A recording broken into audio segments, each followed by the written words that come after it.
Good evening, ladies and gentlemen, boys and girls, and welcome to the latest episode of the Hard Compound Live. For those of you who don't know, my name's Rich and I run and operate the Hard Compound. We're a one-stop shop for all things motorsport, and we can be found on Facebook, Twitter and Instagram for our written articles that go out 3 times a day, about 9 o'clock, 2 o'clock and 8 o'clock UK time, and also on YouTube for the live videos just like this one. We cover all kinds of motorsport, from F1 to IndyCar to GT racing to the World Endurance Championship, bikes, supercars, rallying, anything we can shake a stick at. And as I said, we do that with 3 written articles every day. And these take the form of race reviews, race previews, throwbacks, birthdays, breaking news, any liveries, and unfortunately this week, some sad news as well. But we cover everything that we can as best we can. So do come along. Search for the Hard Compound on Facebook, Instagram, Twitter, and YouTube, and come and join the fun. We're here to share a love of motorsport, nothing else, no controversy, no arguments, just a love of noisy, fast things.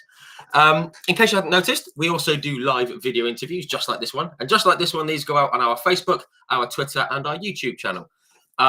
They're automatically saved in the live section on YouTube and the video section on Facebook.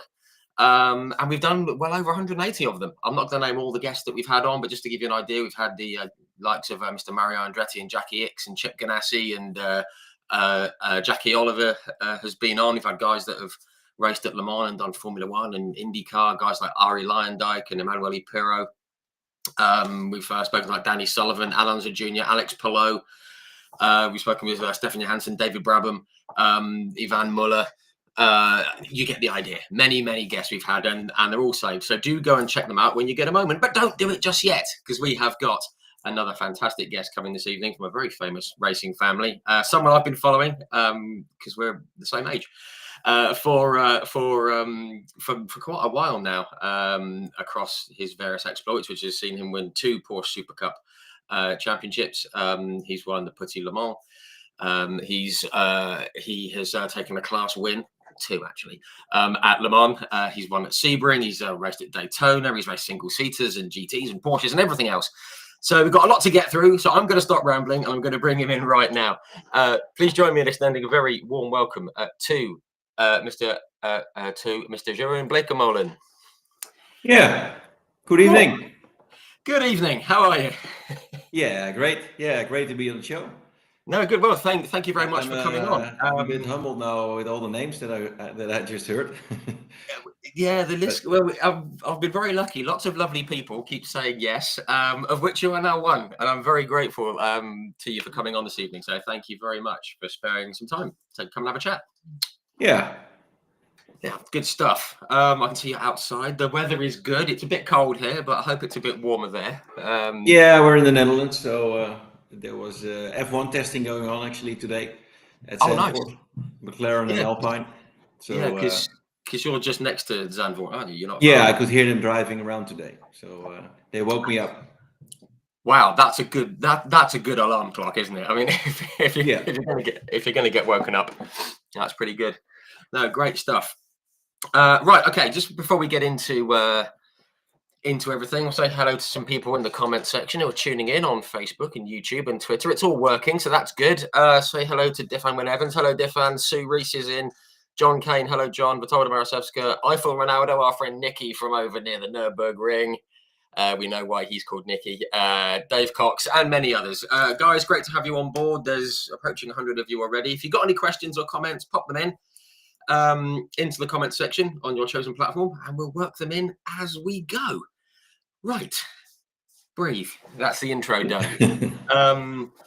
Right, so yes, firstly, I've just knocked my hat down. Sorry. Firstly, how's everything gone at the start of the year? Obviously, you got the family, the family race kind of business, Bleekemolen's Race Planet and everything. How's it all going at the start of the year for you?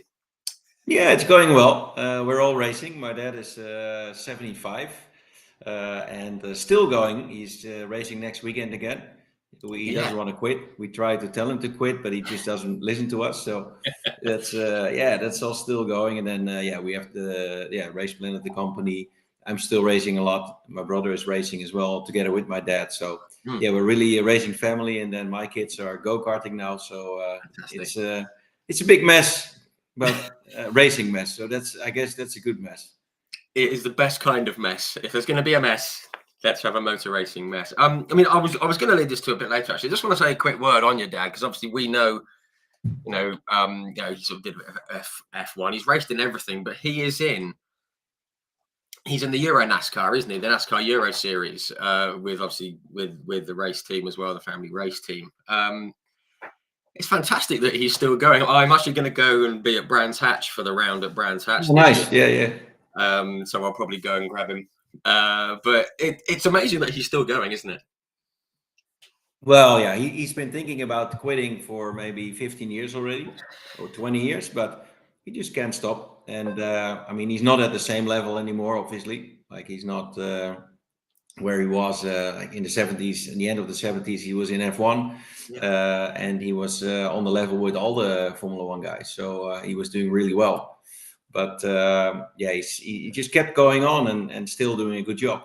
Yeah, which is great. And yeah, we love to hear that. You know, people that kind of think about retiring, whether they're racing or they're still running a team or still involved somehow. You know, guys, even guys like Niki Lauda couldn't walk away, could he? So it's kind of nice that these guys stick around, and yeah, which is great. It's good to see. Yeah, actually, you mentioned the sad news. He was teammates of Jochen Mas in '78 with ATS. And, of course he was. Yeah, of course. Yeah, and so we are all really sad about the news as well. Yeah, sad news. I always thought Jochen Maus was very, very underrated, wasn't he? Because he only got the one win, but just but then also in sports cars he did great things. Won Le Mans, and still a great person. We were I met him last year a bit more in private for the first time, and we hang out for a few days. But such a great guy. So so it's good to mention him because he was a true racing legend. Yeah, definitely. And everyone that I've kind of come across who's ever met him just said, they only said great, fun, happy things about him, which is obviously a great way to be remembered. But yeah, very, very sad news. And obviously, I mean, while we're on the subject, I mean, you may not know, there was two riders in one of the support classes for the British Superbike Championship was killed at Alton Park on Monday. So obviously, we'd send our love and condolences to everyone affected by those. And there was a young lady out in Ireland who was also lost over the weekend, age 13, in autocross. So yeah, very sad news. So to all of them, we send our love and best wishes, of course. Got to get that out of the way. But happy news. I mean, obviously we mentioned your father, the family, the racing family. I ask most people how they got involved with motorsport, but I guess with you, I don't really need to. It was just there, I suppose. Yeah, I wasn't that much interested in driving myself initially. There was always a go-kart ready to go for me, but I never, I was very slow. If it was raining, we were out on slicks, I would spin like 40 times a lap. But I loved watching F1. I always traveled with him, and that's kind of how I got infected with the whole racing thing. But from the age of 12, suddenly I really wanted to, just go for it. And then there was no way back. I was like, this is going to be my job. I want to be a race car driver. That was it. You kind of stuck with it. Yeah, and then I just tried to build my own career, and it worked. Yeah, I mean, and it, boy, did it work. Given the amount of things we have to cover this evening, but I mean, because obviously we were born in the same year. So I guess we have the same kind of memories growing up watching. Obviously yours was more involved, but watching through the 80s, it was me. It was it was Ayrton Senna, Nigel Mansell, Prost, and PK, and all those guys coming through. Do you remember if there was anyone that kind of really kind of hooked you into F1 apart from your dad, of course? Yeah, no, my dad was doing the support races with Renault Alpines or Renault 21s or with the big Renault 5 turbos, and I was always there. So I always watched F1, and at the time, obviously when Senna came up and through and started winning, he was my big hero. Yeah, I just loved him. My brother was more a Prost fan, so that was good for the family, for family affairs. But it was in the end, it was a great time because also my dad raced against, not Senna, but Mansell, Prost a lot actually in F3. Patrese and all these guys that were in that time. So he knew them as well, which was strange to me because they were in F1. He was in the sport paddock. but he knew all these guys. So it was a very special time. And as a kid of 5, 6 years old, I was standing in the pit lane. You couldn't Fantastic. imagine it now, but it was just possible with shorts on, and I could just walk between F1 cars during the races. So it was just crazy. Yeah, definitely. Definitely couldn't do that these days. I mean, just I've I remember it was 1988 was my first time at a Grand Prix, and we bought a pit walkabout kind of ticket. You could just walk up and down the pits, and as you say, there were just people walking up and down, and the only thing stopping you from going up to the car was those little elastic, those kind of like barrier Yeah, things that you can yeah, and that exactly. was it. Like in And the airport, so you can still yeah, take them out, and yeah, off you you just go. walk in. Yeah. Yeah. Yeah, it was it was a good time. But also, you being so involved with it with your dad as well. I mean, I guess the bug was bound to happen. I mean, when did you first think that you want to have a go at yourself? I mean, you mentioned it was around sort of age 12 that you really went for it. But when did you first want to have a go? And I guess I'm going to assume your dad didn't try and stop you. No, I always had the opportunity, but he wasn't. Yeah, he was more looking after my brother, who's 3 years older, and he was going to go racing, and we didn't do that much go-karting in our early days. So he was like, we have to give him some practice and let him do the national championship, so he gets ready for racing. And then there's this little guy, he needs a go-kart as well, maybe. So they just gave me a go-kart. But then I won the first race, and then they were like in the cadets, I think you call it in the UK at the time, or Yeah, it was the small the minis we called it. But I won it, and then they were like, oh, this is getting serious. And then I also started to get serious. I think yeah. once you get the bug of winning or doing well, then it motivates you. And from then on, it was just flat out. Yeah, we just kept racing, racing. I mean, the only bit I could find was when you did you came sort of second was in the 60cc and the 80cc like categories and successes and wins and things like that.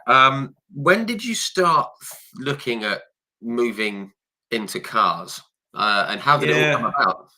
soon, because we were always in go-karts you can make money. I think there are some guys who actually make money in go-karts, but and it's hard to find sponsorship as well. So we were more like, we go to racing cars, it's easier. But I did in my final year the World Championships juniors, which was great, against Alonso. It wasn't my final year, but I didn't do many international races. But I did do the World Championship just as a one-off. It was a one-off race anyway, but they would travel around the world. I would just be there to try and see what I could do. But obviously he won. He was fantastic. It was incredible to see what kind of talent he had. I actually already then looked up to him like, wow, this Really? guy is special. But I finished fourth, which was with my experience in go-karts also good. But we wanted to go to racing cars as soon as we could. Yeah, sure, sure. And and I guess I mean, back then there was. I mean, obviously there's plenty of options now for people going out of cars, depending on which route they want to go down. I mean, here in the UK, you can go to the Junior Saloon Car Championship, or to like Formula Four, or depending on which way you want to go. I mean, how did you decide which way you wanted to go? Was it about sort of money or people that you knew, or how did you take that first? Well, Formula Ford was the series at the time. It was still pretty big. It kind of slowed down after that. Like this was 98, so I think like 2000, 2001, it slowly started to go down. Also the Ford Festival.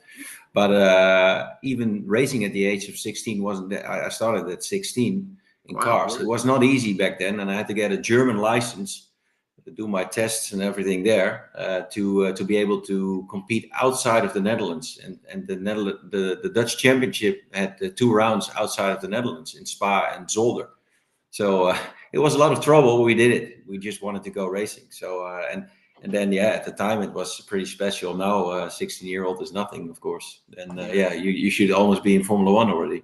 Yeah, well, that's the thing, though, isn't it? I mean, people are starting so young, and there's so many different series you can go up to. I mean, what I did see though, this was around, was it 98 and well, no, 1998. You were the like Benelux Formula champion. Was that like a Formula Ford type car, or was it a Yeah, it was a similar? spec Formula Ford, so the funny thing about that year was I was running they had different chassis, but I wasn't in the best one. But for Benelux, it was good enough, and we did really well. We won the championship pretty easily. There were 3 or 4 other really fast guys, but that was it. But I got invited to go to the UK, and then that was fantastic because then I was up against Jensen Button, Daniel Weldon, Marcus Ambrose. But I was in maybe in the wrong chassis, but still, it was Nicholas Chiesa was there. It was a big field of talent, and we had the best fights. In the first race, I competed in the British Championship. I qualified, I think, second ahead of Jensen. And they were so cool because they came up to me like, "Hey, who's this guy? Where are you from? What did you do?" And so we had actually like nice chats, and it was just a great time. Or they had respect, of course. Then when the festival came, everybody wanted to win the festival, and there were some accidents. I remember Jensen spinning Daniel Weldon around in the last corner, but it was fantastic. Just we learned a lot as well with those cars.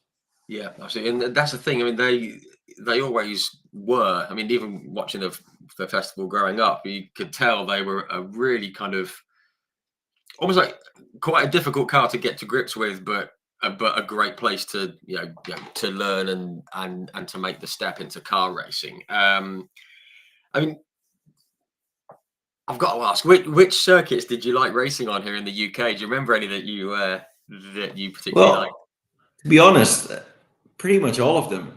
They're so old school, yeah, and it's the same when the typical European tracks I don't like so much, especially the new ones. When I went racing in the States, I loved them as well, and it made me feel like I was back in the UK. Fantastic. It was like I loved Truxton, but it was a bit scary as well. I have to be honest. It's Because fast, it's isn't super it? quick. But Snetterton, Alder Park, they're all Brands Hatch, of course. I mean, Brands Hatch is. I just commentated on the World Challenge race there. I was watching, putting the wheel in the dirt everywhere. It's such a challenging track. I love those tracks. Yeah, this is great to hear, and now you've kept this thing going of everyone who's come on here has said that they love Brands Hatch at the Grand Prix circuit, which is great. So that's good. But no, we're very lucky. You've got some good circuits here. I also spotted that around that time you obviously what was essentially Formula Ford back in the Netherlands. You also took third in the Renault Megane Junior Cup. Was it in the part season, which is obviously completely different to a single seater? Was it just a case of racing what you could when the opportunity came up? Yeah, I would always say yes. And my dad had a team with those cars, and I would compete against my dad and brother. So it was actually quite funny. But whenever they had a car left and it wasn't hired to someone, I could jump in and I would just do it. But it was on the same weekends as Formula Ford, so it learned me a lot. It teach me a lot because then you have to jump from a front wheel drive touring car to a Formula Ford. So it was always going back and forth between sessions, qualifying, racing. But I think that's what made my career so diverse because then it's easy to at some point you get used to jumping from one to the other. Yeah, which again is another good way to to learn different ways of racing, different cars, and different championships, different opponents, and everything as well. So I'm going to fast forward a bit into 1999 because was it Formula Parma Audi? Obviously, it's based not too far from where I am here, at Bedford Autodrome. How did that graduation come, and how did you find it? Because I guess it was your first experience of kind of downforce and slicks and wings and stuff. Yeah, my dad knows Jonathan a little bit, or pretty well, I think, from back in the day. Actually, they raced against each other quite a bit. But I won a prize for I think the best newcomer in Dutch motorsport scenes, and then I got someone who was actually helping me out as kind of a manager, and they told me to have a look and have a go. So I went there. I think I even did a test, and we quite liked it. It was not a good step, I think, in the end for me because I was too young. You had to share one engineer with 4 cars. You really had to stick your elbows out, and I was a bit too shy at the time. I was just coming out of Formula Ford, but I learned a lot. So not a successful year, but some shows of speed every now and then. At one pole position, I think. But it could have been better. But it was a good learning curve. Yeah, which is good. I did see that you finished 6th overall, which is a good place, to finish, given on such a steep learning curve. And you also raced in the Formula Opel Championship as well. Similar kind of car, I guess. But was it just more, kind of like similar circuits, or like different circuits, similar car, just getting the laps under your belt, I suppose. Yeah, I got the opportunity. To race with a Dutch team. They just live around the corner here. Or they would, not anymore, but the owner lived 10 houses away from me, and they had Thomas Scheckter in the team. They were winning everything. But for the last 2 rounds, so 4 races at Mondello and Zandvoort, we made a deal, and I could race it. So that was actually a really cool car to drive. Still a bit. It was an old car already. They raced already in the 90s with those cars, early 90s. But it was fun, and it was also fun to be a teammate with Thomas Scheckter. Great guy. Yeah, I bet, because he went on and did IndyCar and did very well, and won races out there, didn't he? Obviously, son of Jody. He always came across as being quite a cool guy from the interviews I saw when he was out in Indy. So that's good stuff. So obviously you've got a kind of a grounding in single seaters. I guess from where you were, I guess Formula 3 was the natural kind of progression, and I saw that you ended up, but you went to the German F3 Championship, which has obviously got a great history of bringing drivers through.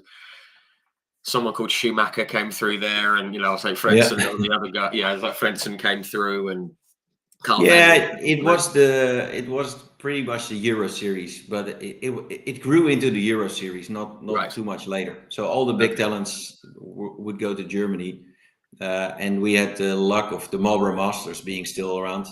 So there was big sponsorship for Marlboro. So then I could become the Marlboro driver, which was you had Jos Verstappen, Tom Coronel, Christian Albers. And a lot of big names that came through and made it pretty far. So then I got to drive as well, which was really cool. Yeah, it's good to have some backing at that stage, because obviously it helps all the way through. And with Marlboro, it's just cool colours as well, isn't it? The classic Marlboro colours. That was with Van Amersfoort, wasn't it? Racing, who obviously is still going strong, which is good to see. I just had a quick look at some of the results though. I mean, was it on your debut at Zolder you took pole on your first ever race? Yeah, my first race on pole with Giorgio Pantano next to me. He won the race, but I had a terrible season, to be honest. We were. I spoke to Fritz actually last week for the first time in many years. Fritz van Amersfoort, the team owner. But at the time, the team was in a difficult place. The main engineer, main mechanic just left.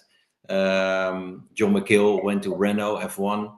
Armand Broekmans went to Sauber F1, who were 2 lead guys of the team, and we started. So we had a tough time. Basically, we weren't quick enough, and also I was maybe inexperienced, but also we just weren't on the pace. So it was a hard year. Yeah, sure. And obviously with the situation within the team as well, but also I had a look at the grid and some of the guys that were on the grid as well. This is an impressive, very competitive grid. I mean, you mentioned about like Giorgio Pantano, but there's Andre Lotterer was on there, Patrick Friesacher, Zolt Baumgartner, like Stefan Mucker. There's really, it was a strong grid. So I mean, even in a strong car, it would have been a pretty tricky ask, to get up at the top end all the time. Yeah, you had to be with Bertram Shaver Racing. I remember that. Lotterer was there, and Friesacher was there. Those were the guys to beat, and we just weren't on the pace. But it was a good learning curve, and it really made my career, because at that point, my dad also let me go, because we lost the Marlboro sponsorship, and then it was like, okay, if you want to go racing, you got to figure it out, and just do what you have to do. But I'm not really gonna help you too much anymore, not financially, but you got to figure it out. So I kind of stepped up, and from then on took my own path, which really helped. Yeah, and it's good that you kind of mentioned that, taking your own path, because it was a bit of change of direction. Obviously, you've been doing single seater racing for like 2 or 3 years, and then it came to 2001, and it was a complete switch. You went down the GT route, which has obviously worked out quite well. With the Hazemans team in the FIA GT Championship. How did that come about?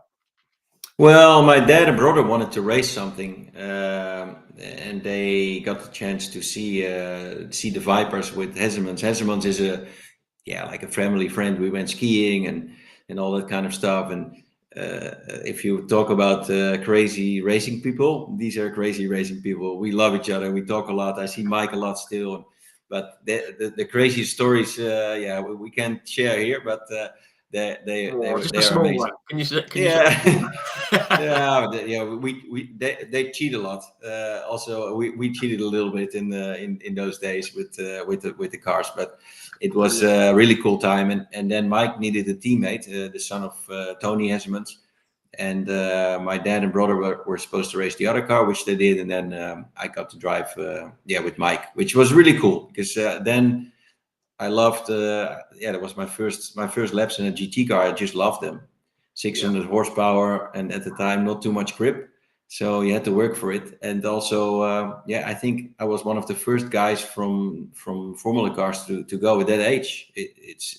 You would think to go to F3000 or whatever or America, but no one did it, and I just did it, and it worked.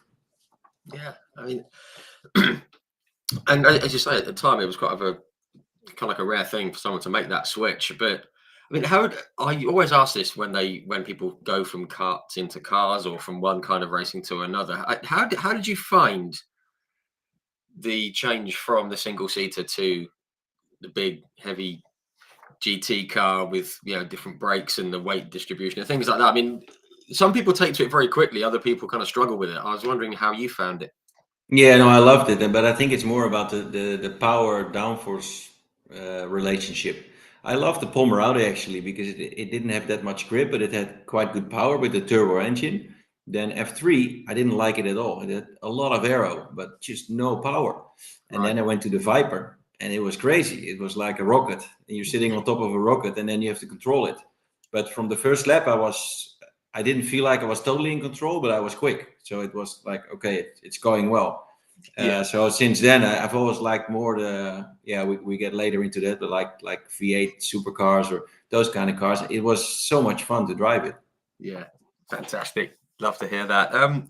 One thing I did spot though, I was looking at that year. The team of the cars didn't race in Monaco. Was it the first race of the season? I think was it. I was just wondering why that was because I don't remember. There was I'm not sure either. yeah, it just said that you didn't appear in Monaco that year. But No, I wasn't competing with the no. Yeah, we didn't have a race. No, in Monza. That's right. But Monza. that's Sorry, yeah, actually a cool Monza. story because First race. Hesselmans was trying to build his own Viper, make it better than the Oreca team who built the original Viper, and they made an oil system which wasn't working. So in the end, we blew all the engines in practice. We didn't have any engines left, so we didn't race. I think having no engine is a good reason. Yeah. Shame though, because Monza, it's a cool circuit. But when you did make your debut in the series, I saw that you took a podium out in the Czech Republic, out at Brno, which really underrated circuit. I've spoken to a few guys who have raced bikes around there, and they all love it. What did you think of? Yeah, it's great. I in the Viper it was cool, but in the A1 car it was the best. So much fun, so quick. A bit like a circuit in the UK, but even Truxton is quick, but even like over averagely quick, really quick. So Fantastic. We like a fast circuit. That's good. Obviously, there were a couple of like DNFs, but I see that you did take a win in Hungary, which I mean, I think for the younger generation, the Hungaroring people say, "Oh, it's a bit slow. It's not very fast. It's not very exciting." But it's a really tricky circuit for drivers, isn't it? It's kind of narrow and it's quite technical. And to take a win there must have been quite nice, especially in the heavy kind of Viper. yeah, well, ProDrive came out with their 550 Maranello Ferrari with Alan Menu, Peter Cox. Yeah, they were a big competition for us, but the biggest problem was it was almost 40 degrees. oh, And I remember I ended up in the shower in the truck after the stint. We couldn't. The Viper was so hot you would burn, like the rubber on your shoe would melt away. So I had to be put in the shower. They put cold water over me, and then I had to get back in the car. But it was crazy. Yeah, Wow. really crazy. I think, and then to obviously finish, third after all that as well. That's quite an effort. You mentioned ProDrive. I actually had like David Richards on here from ProDrive a few weeks ago, and he speaks very happily about that Ferrari. Yeah, well, that was such a cool car. It's worth a lot too now. So Yes, I think whoever owns it, I don't know if Dave yeah. does, but whoever owns it is going to do very well when they sell it. But yeah, I mean, and I did see. What was it? You came sort of second at the Nürburgring and the A1 ring, and then you won at Estoril, which was a circuit I used to love when I was a kid. The Portuguese Grand Prix and stuff. And I think winning there clinched second in the championship overall. So yeah, you must have some good memories of Estoril. Yeah, no, that was a great race. Well, yeah, we should have won Spa, but the alternator broke with 2 hours to go while we were leading, which was a big point thing. So we didn't win Spa, otherwise we would have been champion. But Estoril, I was actually behind Christo Bushu, who was one of the big guys, won Le Mans overall at Peugeot, and then I was in the chicane. I broke a little bit too late, and I spun him around. And he's not an easy guy, so he gets so upset. But he thought it was my brother, who was 1 car behind me. Oh, So right. he almost killed my brother in the pit lane. Like, he came into the pit box, wanted to fight, and I was like, "Yeah, no," just walked away. So it was that was a good memory from that weekend. But no, it was that race went really well. We just it was raining and dry, and we did everything right. Yeah, no, that's fantastic. I've just got this image of sort of you getting ready to sort of defend yourself against him, and walks right on past. I guess you kind of didn't say, actually, it was me. I guess. No, I walked off. I went for a And coffee. rightly so. No, no, that's good stuff. I did see that you also raced. Was it the Renault Clio Championship and the Dutch Clio Cup, and you raced in the 24 Hours of Spa, which you said you sadly didn't finish. But obviously, you were still just racing anything that you could at the time, which is great. I know there's a lot of people that follow the page are fans of the touring cars, and there's the Dutch Touring Car Championship, which I believe you came second in. What car was that in? I was just curious. I was in a Clio, and it was So a it's the works Clio. team. So that was kind of my first works drive, and it was there weren't too many. It was kind of dying already, the championship. But we had BMW against Renault, basically. Right. There were 2 or 3 other brands. They were too slow, so it was basically between us, and we had big fights and big competition like BTCC. So it was for our standards, it was good fun. Yeah, no, that's good stuff. Good fun racing. We like that. And that's what I always call the BTCC. It's just fun, just entertaining stuff. One thing I did see is where you raced over here at Rockingham in British F3. Obviously now, sadly, like Rockingham is no more. Just wanted to know what you thought of the place, because it kind of divides opinion here about Rockingham. Yeah, well, I don't remember it that well, to be honest. So maybe that tells the story a little bit. I remember that chicane coming Yep. off the banking, and with an F3 car, if you got it wrong, you would start flying. So that was a tricky one. But I think I had an okay weekend there, and it was fine. But it didn't stood out to me. It was just there's an oval, which was now I'm more used to that in America, where you have the oval in the infield. But it was still it was still cool to go there, because I think Champ Car went there as Yes. well. So I knew it from that, and so it was cool to go there. Yeah, it's fun. I mean, it's weird. I mean, some people say they absolutely love it, and other people just kind of go, "Well, I went, and that was about it." But no, that's fair enough. Just to sort of step forward though into, was it 2003? Into the DTM. Obviously, we know the Deutsche Tourenwagen-Meisterschaft, which I'm a big fan of. Even today, it's not quite what it was, but I agree. yeah, it's just another GT championship now, isn't it? Yeah. It's not quite what it used to be. I remember the late 80s and the 90s, it was fantastic. But you had the opportunity to go there with Opel alongside like Joe Winkelhock, which is very cool. I'm a big fan Yeah. of Joe. He's a good guy, from what I can gather. How did that all come together?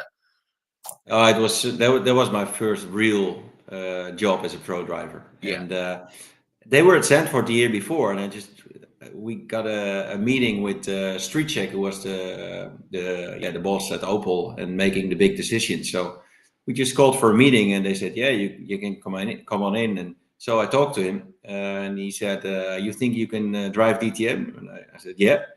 Okay, we'll call you. So then I had to do a test, and I was like, okay, and the call didn't come for a long time, so I got a little bit nervous. But then somewhere October, November, we went to Spain, and we had a test, and it was kind of cool because I was up against all these big names: Sebastian Bourdais, Norberto Fontana, Timo Glock was there, but he was very young at the time. But there were 16 drivers, all let's say 15 drivers with big names, and I was maybe the one that they didn't know because I was driving touring cars. So that was really cool to do. And then I did really well on the test, and they all came up to me, and then I basically earned the contract. wow, that must have been great signing that contract in the DTM at that time. You must have thought, this is going well. This is good. Yeah, and then you get to hang out with all your big heroes. You meet Bernd Schneider, Laurent Yellow was on our team, Alain Menu, all these guys. It was for me, unbelievable. But at the same time, you realize like, they're also just drivers, and I should just try everything. And we didn't have the best car, and I had an old car. They called it the Jahreswagen, the 1-year-old car. So. I couldn't fight for wins, but we had some good races, and it really made me more professional working with really good people.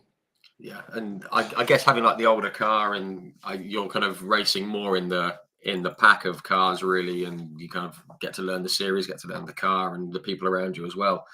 Type results, obviously not the be all and end all, but the best result was 7th on your home circuit at Zandvoort, which must have been nice to have a good result there. Yeah, it's such a cool fight. John Alesi overtook me, but then Marcel Vessler came behind me, and I kept my car in front. He was in the works Mercedes, and I was, let's say, in a year-old Opel. So it was really, everybody was.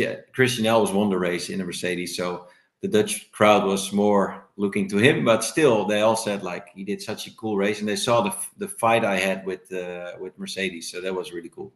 Yeah, nice thing to have. And obviously going into 2004, I mean, it was a fairly similar season, I guess. Was it in the same car? Was the car 2 years old at that point, or did you? Yeah, then it was 2 years old, Yeah. which was terrible because they went from 2 to 4-door cars.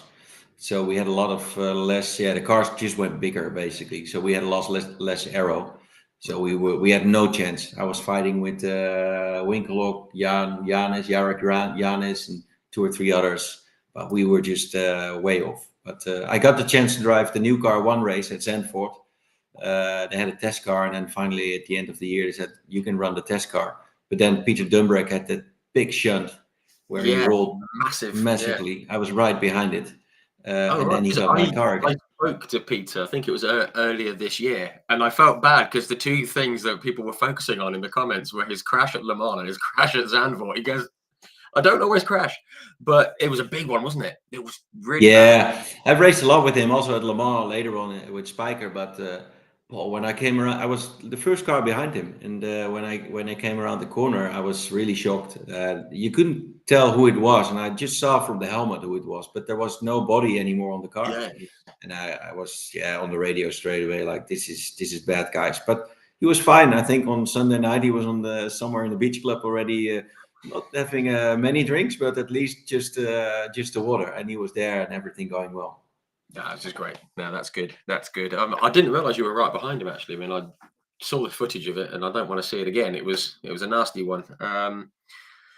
Just quickly into 2005. I mean, you really did it was only really like a part season that year, just with a handful of rounds. You raced, was it at Brands Hatch, which is great. And at the Norris Ring, two very, very different circuits. But why was that? Were there just other drivers in the team as well, and you were? No, there was Opel was shutting down. and they had to cancel all the contracts. But so 2005, I was kind of left without a contract. But MG Rover was going to start up DTM, and there were big talks of me. Yeah, we were involved, and it looked like I was going to be on the team together with Johnny Herbert at the time. Right. Oh, cool. So we were all like, yeah, this is going to be cool. 2-car team, new to DTM, but then MG Rover also, I think, went the wrong way. So it didn't happen. So 2005, I just drove a lot again, just different stuff. My first couple of races with Spyker, with the Dutch brand, and I just drove anything I could. And it just went from there. In 2006, I got the opportunity to drive an Audi. In those 2 races, but that was just there was a driver who couldn't pay for his budget or the sponsorship. Then they called me, and luckily I didn't have to bring sponsorship or anything, even got paid a little bit, so that was fine. Yeah, that's cool. That's good. More different things to drive. I was a similar kind of situation, I guess, in 2000 and was it 6? You raced in the Porsche Super Cup at Monza, and you came 4th, which is cool. I want to come to Super Cup in a bit because you did quite well. First, I want to touch on though A1 GP. I did see a question from Simon Steele. Evening, Simon. He said, "What was it like to drive in A1 Grand Prix? Simple as that." And I guess I'll just tack onto that. How did it all come about? Because it was going back to single seaters again. Yeah, no, it's great. Actually, I said I would show it, but there's a small A1 car in my garden here. It's the orange cool. car Love that. Everyone who you speak to now who was involved in A1 is still like, that was the best series ever. We had so much fun. It was I wasn't the guy you would pick because I wasn't a Formula guy, and Jos Verstappen would do the first year.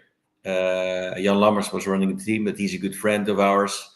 And he said, well, I'll make you the reserve driver. So I became the reserve driver, which didn't mean much because there wasn't any like sessions or to drive. So I was just around. But on 2 or 3 occasions, I got to drive the car a few laps because Jan told the team, like, let him do a few laps. And it went really well. So Jan was like, wow, he's quick. I would match Jos's times straight away. Not that Jos was going slow because he's super fast as well. But in the end, it was like, okay, and then Jos and Jan got to do a big argument before the first round of the next season, which was at Zandvoort, sold out house, 100,000 people. And then, they had to do something. And then Jan just put me in the car. He said, no, let's put Jeroen in and we'll have a go. So wow. that was really cool. That was a cool, and again, really cool place to sort of start, at home in the series as well, representing the Netherlands as well, which is very, very cool. And I said, was it you took 4th? I think it was in the second race there, and yeah, we should have won. It was a fantastic race. I drove through the field in the rain, past Nico Hülkenberg on the outside in the first corner. And then Nicolas Lapierre for the lead. So I was leading, but then everybody pitted for slicks at the end, and we didn't. So we should have won the race really easily, but it really marked my name to the bigger crowd, the non-racing crowd in the Netherlands. So it was a really cool experience. I can still, when I talk about it, I can still feel it. It was just a day like Max Verstappen now wins in Zandvoort. It was a bit like that, with everybody going crazy. Wow. And the fans you have there are crazy. It's an incredible sight, with all the, it's just like a sea of orange. It's fantastic. Yeah. Yeah. Looks very, very cool. Yeah. I think some of the real hardcore Lewis Hamilton fans might not agree recently, but as a motorsport fan, it's a fantastic thing to see. I'd love to see it. It's great. Also saw that year, was it?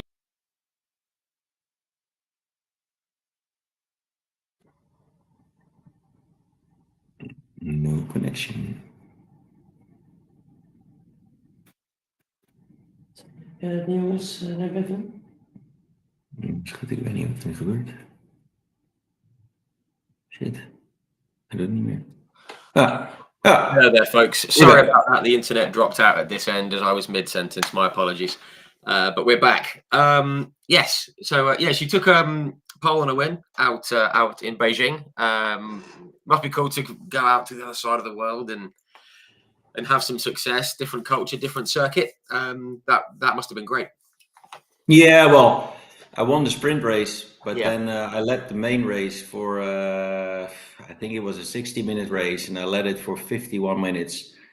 And I had Nico Hulkenberg behind me again. He was quick, but we were ways ahead.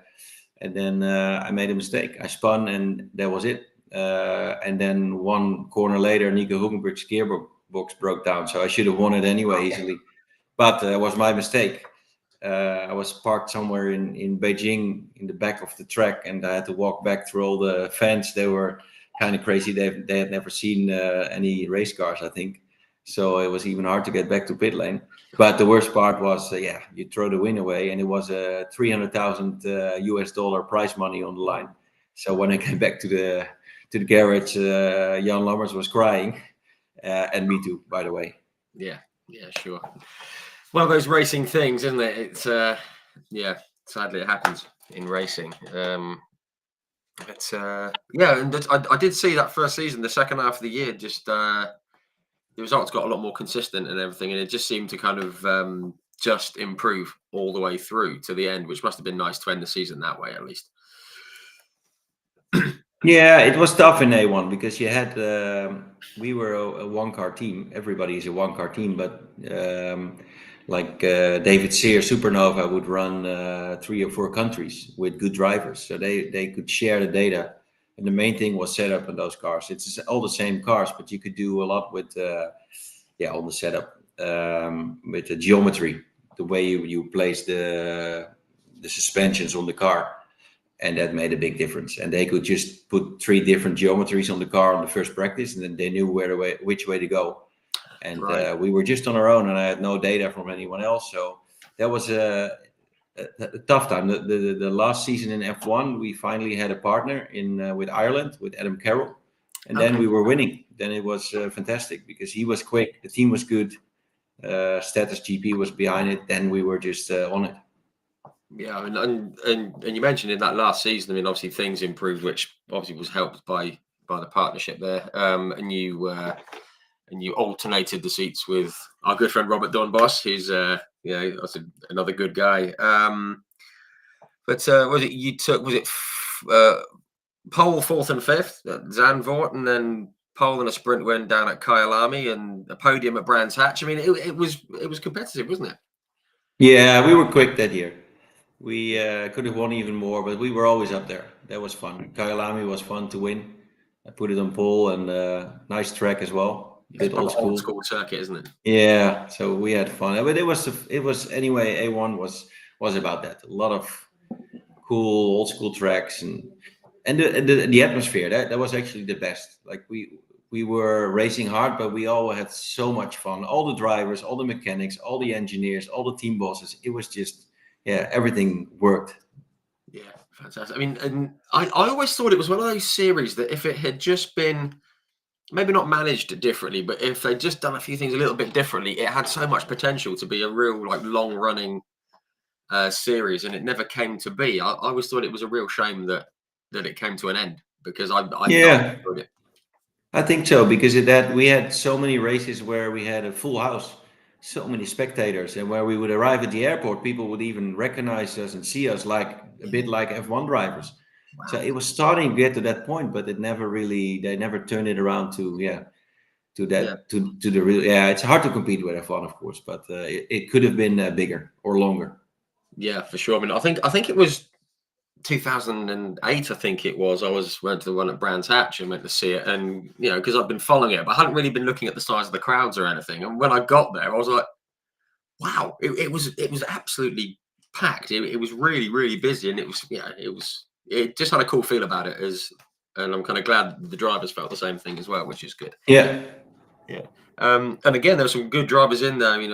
There's like Ryan Briscoe was in there, obviously for the US team. James Hinchcliffe, who's been on here, has been on there, and like Thomas Enger and Jean Carvene, and was it Graham Ray? Sergio Perez was in there, and Buemi and Amma Muller and Hunter Ray and Marco Andretti. I mean, it was a good grid. really good grid. Lots of new hires as well. I mean, in the end, the money was there, so then you get good drivers. That's basically how it works. So Yeah. there were a few guys bringing money, but most guys were getting paid. Most drivers, so that made a big difference. Yeah, fantastic, good stuff. Right, I mean, obviously, at the same time as A1GP, I'm going to step back into the GT world and the Porsche Super Cup. We're going to talk about your 2 very successful years shortly. I did spot though your first 2 races. Was it in the family entry team?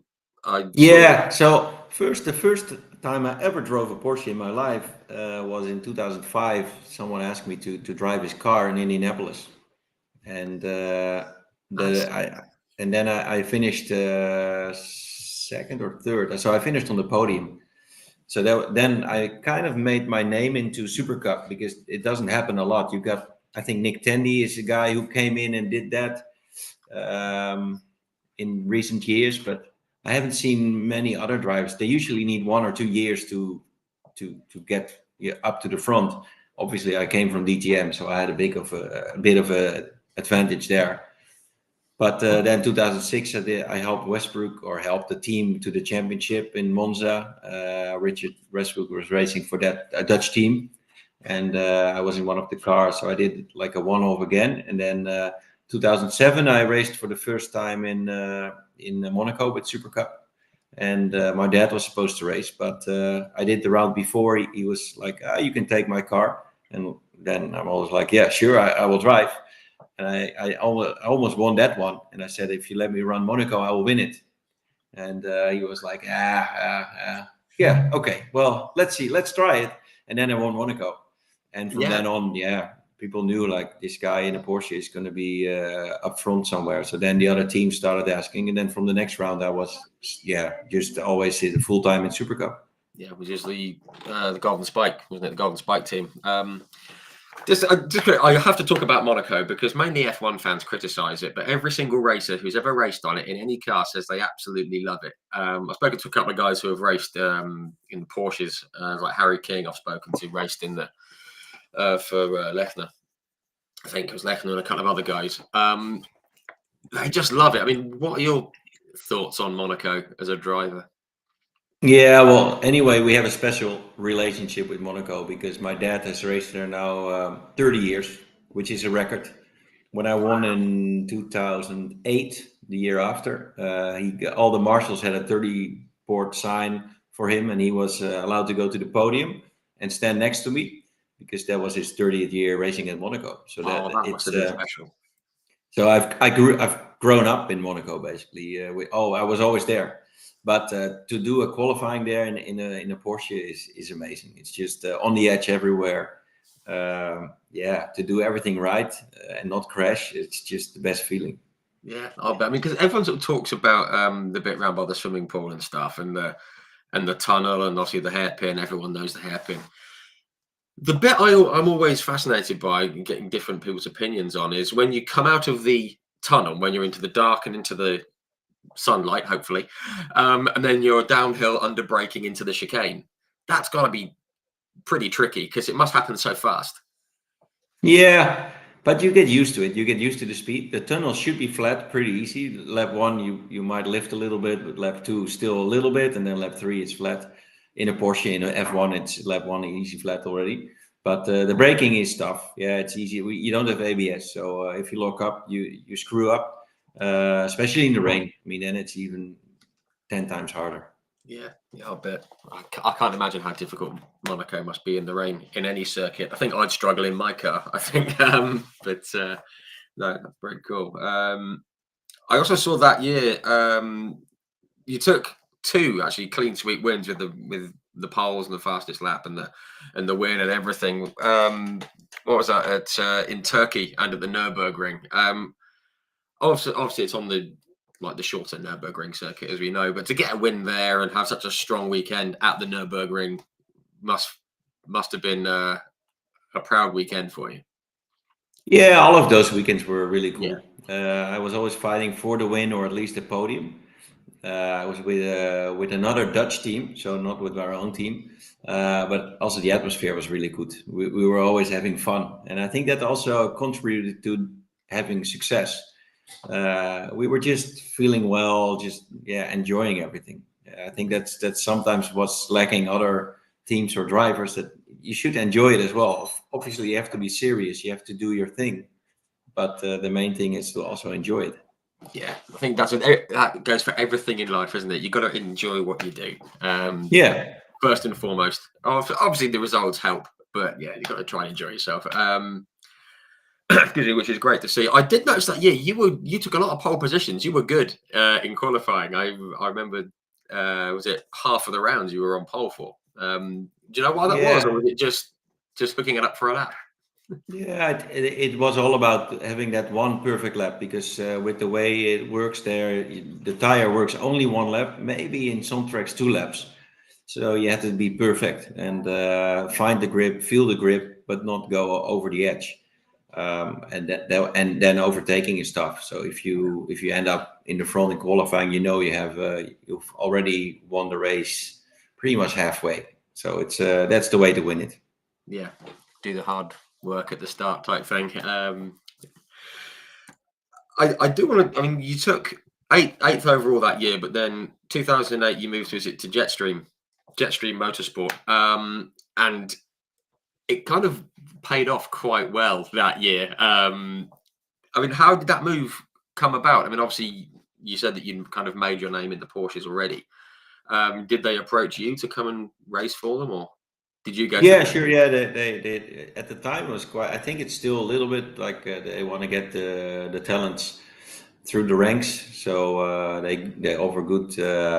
They do good offers for them, but back then it wasn't DTM, but it was a bit the same. Like you had most of the front runners were professionals, and we had like a 30 field grid, and I think. 12 to 15 guys were getting paid to drive. So it was there was a lot of talent. Yeah, lots of talent. Obviously, lots of people that wanted to do it as well. Yeah. Which, for obvious reasons. I mean, did you? I mean, you hit the ground running basically in that 2008. Obviously, you did some preseason testing, things like that. Did you expect to be as quick as you were straight off the bat in that season? Because I think you took a pair of second places in Bahrain, and then we'll come to Monaco in a minute where you won. But it was a great start to the season. Did you expect to be that kind of fast straight off the bat? Yeah, because once I did my first round in 2005, I knew already that I was fighting for a podium in my very first laps in the Porsche. So I was like, okay, I can do well. So then I got really into it. I really wanted to, and it's so stressful as well for everyone, but it's the same for everyone. So you really push hard, and I liked it. It was you have the same car. You don't get many laps. You get only a short free practice. Then you go into qualifying and then a race, a short race as well. So everything has to be perfect. So I was working really hard also off the track to make sure that the engineer got everything right with the tire pressures and all that kind of stuff. So it was also working onto the details. Yeah, and it's the details that make the difference, as we know, especially in the car. You kind of, you kind of touched on it before, but a win at Monaco is always something special when you did it that year. I don't know. There's always something about like that whole ceremony after a race at Monaco on the steps there. I guess you guys did it there as well. It must have been a cool feeling.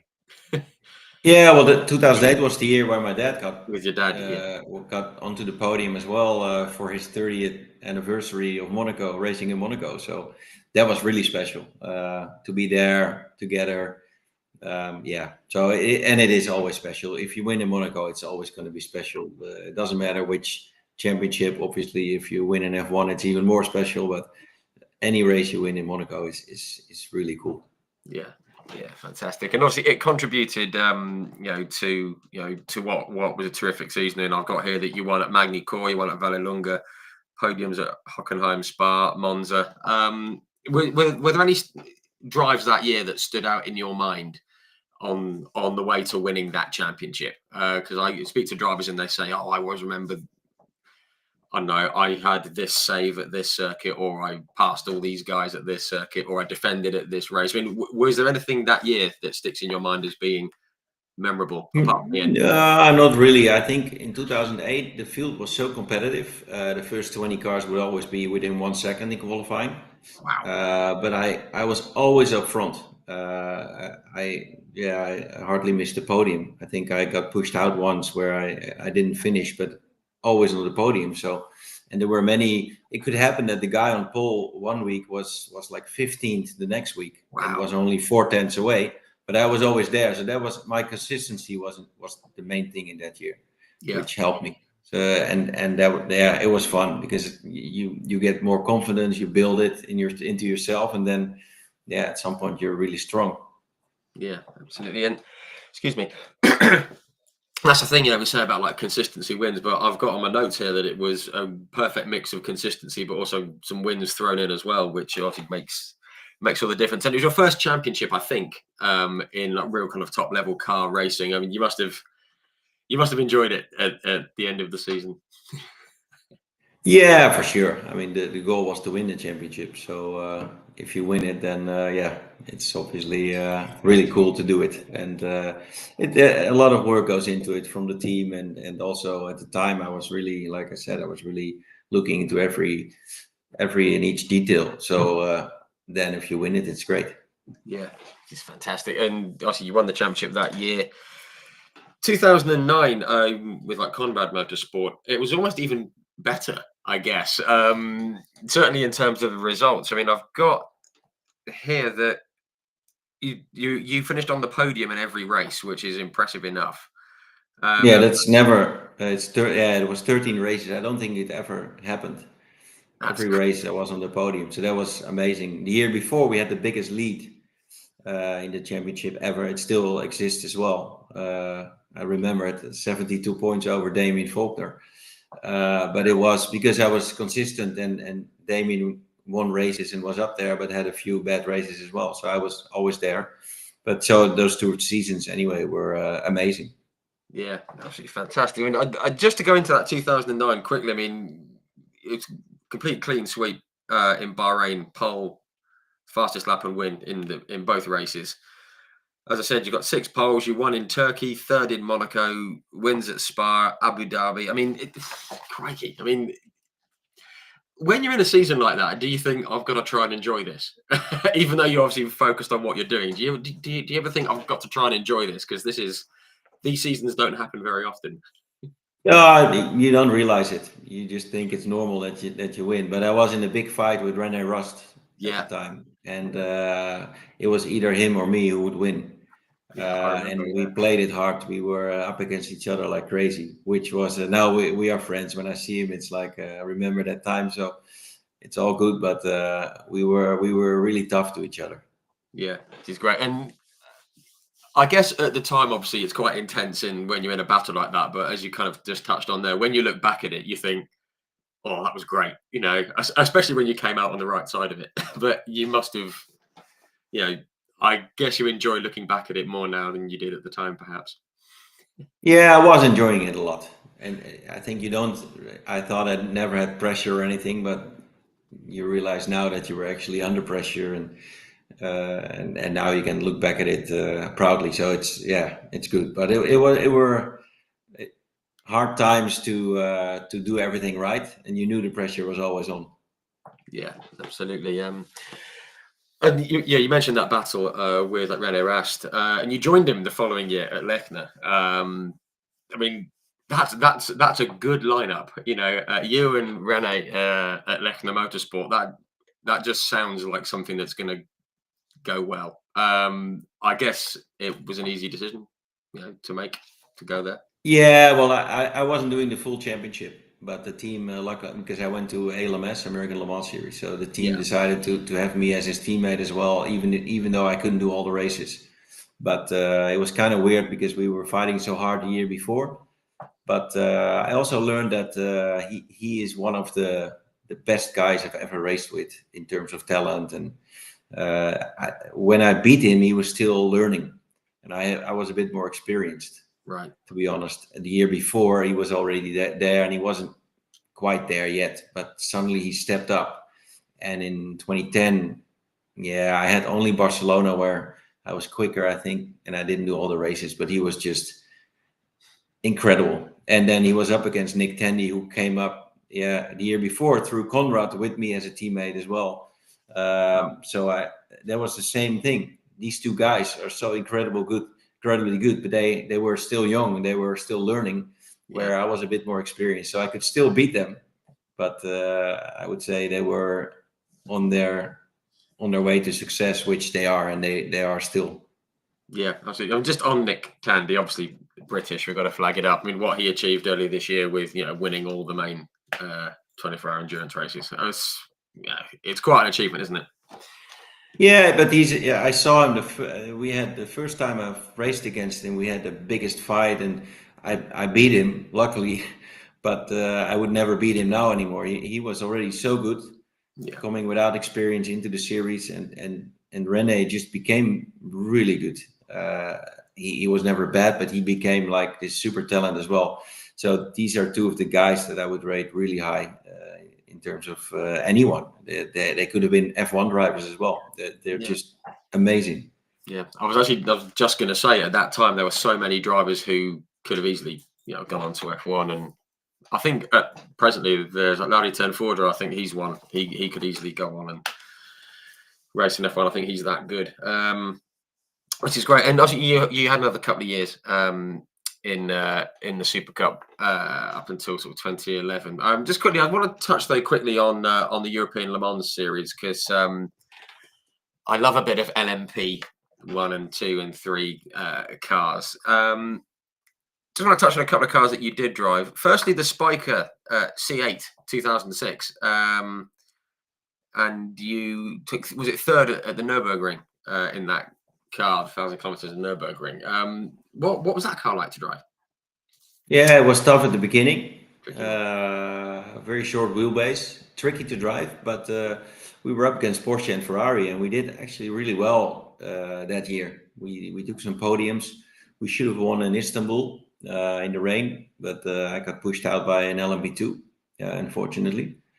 But the car was great. Then, unfortunately for Spyker, the next generation cars of Porsche and Ferrari came. And then, that was just another level again. So, but we were doing well. There was no BOP. So if you had the best car, you would win. They had some rules, of course, but no, it was also fun to be with that team. Very small team up against the big factories. Yeah, it's always nice to have that kind of challenge, I guess. Excuse me. Another car I wanted to pick on, though, I mentioned the LMP1, was the Dome one. Obviously, we've all heard about the fabled Dome F1 entry that never came to be. But it was the S1015 LMP1. A very, very cool looking car. I've wanted to ask you this for a while. What was that like to drive? Because it looked great. Yeah, no, it was also great to drive. The only problem was it didn't have any aero, but it was super fast on the straights. So in European Le Mans, we were just slow, like Nürburgring or something. We would be way off. But then Le Mans, with the long straights, we were actually pretty quick. That was probably the highest top speed I've ever done in my life. So it was a lot of fun to go around with that car. That must be cool, going at that speed in a open kind of car. Must be very enjoyable, especially at Le Mans as well, which we'll come to in just a moment. There was one more car I wanted to touch on there, because you won the 1,000 kilometers of the Nürburgring a couple of years later in the Porsche RS Spider, wasn't it? The LMP2. Again, another cool car and a nice car to win in at the Nürburgring. I have it here. We won Le Mans in it as well. There it is. Yeah, I have beautiful. No, it was a great time. I know I was with Jos Verstappen together in the same car, and I think he still says the same. It was the best car he ever drove, and I would probably still say the same as well. It was just I've driven it more recently as well in historic events at Laguna Seca and some other places. So it's just such a cool car, and it was so much better than any other car. So we won Le Mans, but it would have been our race to lose. We just had the best car, and no one else could touch it. It was just the car was so much quicker. Fantastic. Great stuff. It must be great knowing that you're quicker. It must be such a nice feeling. Yeah, you got to keep it on the road and you got to Of course. survive for 24 hours. But it was quite an easy Le Mans win, to be honest, with that car. Yeah, yeah. Which leads us nicely on like to Le Mans as well. I mean, obviously you've been. I don't know how many times you've entered. Was it 15, 16 times you've raced at Le Mans? 16 times, yeah. 16. Just on Le Mans in general, just before we get into a couple that I'd like to kind of pick at. It's just got a different atmosphere to anywhere else, isn't it? Certainly for the fans and just the whole feel about the place and the history and everything. I mean, I guess you guys feel that when you go there for the first time. Does it hit you Yeah. everything about Le Mans? Yeah, I know for sure. It's I wasn't maybe not even that much into it until I did it, and then once I did it in 2006, I did the race. I was like, I want to be at this event every year, Yeah, and then I did it 16 years in a row. So I was really lucky to be able to do that. But it's like, no, this is just for me the best race in the world. yeah. So, I mean, well, yeah, it is. I mean, it's certainly the most famous one. One of my friends is going. One of the guys who's coming to Spa with us this weekend is going to Le Mans this year, and I'm very jealous of him. I might have to be. I must be rude to him this weekend. It's only fair. Just a couple of ones that I wanted to pick on. What do we got here? You took was it the third entry? You took the class win 2008 in that Porsche alongside Jos. To get up onto that podium after 24 hours in that car as well. That must have felt fantastic being up on that famous podium that we all know about. Well, the weird thing was there was a Michelin Green X Challenge, what they call it at the time. So the guys from Audi obviously were winning those days, and they were all ready with I think Tom Christensen won another one of his many Le Mans wins, and they had to wait because we were going on stage on the podium first because we won this Michelin Green X Challenge. So we got to walk out of the podium. Everybody was expecting the Audi boys, and it was us. So it was a crazy experience. We were standing next to the LMP1 winners, and then afterwards we got the LMP2 prize ceremony. But it was pretty special to go through that. Yeah, that's fantastic. I love that.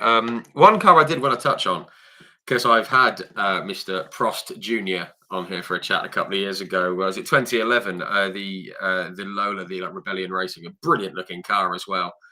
That was with Nico as well, wasn't it? Yeah. Fantastic car. Very cool. Nico Prost said that he that he loved it with Neil Jani as well. Do you share Nico's thoughts on the car, it being a great car to drive? Yeah, it was maybe even like a dome, but then 2.0. You know, it was Right. it was a closed car, obviously, but it was just a little bit better, more aero. And okay, we couldn't match the Audis; they were too quick. But it was still for a petrol-powered car, it was so nice. And the team had good backing from the owners, and yeah, it was also a nice time with those guys. And Neil is a great guy, in my opinion. What he was and still is, but at the time, for sure, he was one of the best sports car drivers. For sure, yeah. He struggled maybe a bit more in GT cars, but he stood out really in those kind of cars. And my dad having raced with Alain Prost in F3 and then being together with Nico was cool. Yeah, nice to get that family ties back together again, which is lovely. Two more I want to pick on. 2018, the class podium in the Ferrari. Always nice to get a podium in a Ferrari at Le Mans. Just any memories like, because obviously you raced with Ben, Ben Keating for a number of years, and you seem to race very well with him. Must have been nice to have some success alongside him. Yeah, for sure. He called me today. Actually, he's on the way to Spa for WEC. Okay. He was around, so he was like, "Hey, where are you?" And so I don't speak to him a lot, but we are friends. And but it was a cool race. We should have finished second, maybe even fight for the win. He went into the gravel at the end, which definitely cost us second place. But it was a nice race. I did I did 12, almost 13 hours in the car. Wow. So I remember I was pretty exhausted. Oh, But those are the nice memories actually, that you've worked hard for it. yeah, for sure, for sure. I might try and see if I can find Ben this weekend and say I've spoken to you this week. Say I spoke to you. See what he says. One I do have to talk about, I don't want to dwell on it too long. 2019, we're racing with like Chip Ganassi Racing as well, and that beautiful purple wins car. All weekend, it just looked like everything was going to plan. Everything was great, and obviously the reliability was good, the pace was good. You guys did a great job, you and Ben, and like Felipe Fraga. And then you got disqualified at the end of it. I mean, where were, obviously you've been up on the podium and got the trophy and everything. Where were you when you found out that you'd been disqualified? It must have been soul destroying. Yeah, that was. We were actually celebrating the night on Monday night. Wow. I invited some friends, and obviously it was a big win, and we had a great race, and it was also for me a tough fight. I drove a lot again in that race. I Yeah. probably did around 12 hours as well. But then, and I had to fight. In the end, I had to take the flag. I had to fight up against Jürgen Bergmeister in the Porsche. When I left pit lane, we were 3 seconds apart with 40 minutes to go. So it's Wow. gloves off, it's fight on, and you go. It's like you give everything. But that I still remember driving out of pit lane, and you go into a different mode. Like, okay, now we're gonna win Le Mans. Now I'm gonna do it. So we did it, and we were so happy. Yeah. But then, the next night, Monday night, some journalists start to call me like, "Have you heard anything? Have you heard some rumors?" And then I was already like, yeah, something must be going on. And then in the end, the team boss, we were together with Ganassi, but Bill Riley was also running the team for us. So Bill called me and he was like, yeah, I have some bad news. Oh, God. It was a fuel tank, wasn't it? The oversized fuel tank. Yeah, we were 0.4 liter too big in the fuel cell, which didn't make a difference, obviously, in the result. Wouldn't have made a difference, but illegal is illegal. We set it exactly on the limit, and the fuel cell just expanded over the distance. You put all the fuel in with the big pressure, The heat, and the bladder just gets bigger. So that's that is probably. But we should have taken more margin. That's basically the short story. Sure. Yeah, that was a real shame.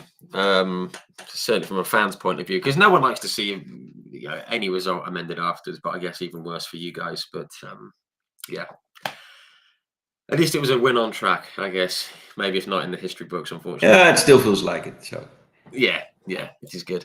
Okay, cool. That was a few of the Le Mans ones. I wanted to step into. We've got a lot to get through, but I'm looking at the time. We'll be as quick as we can.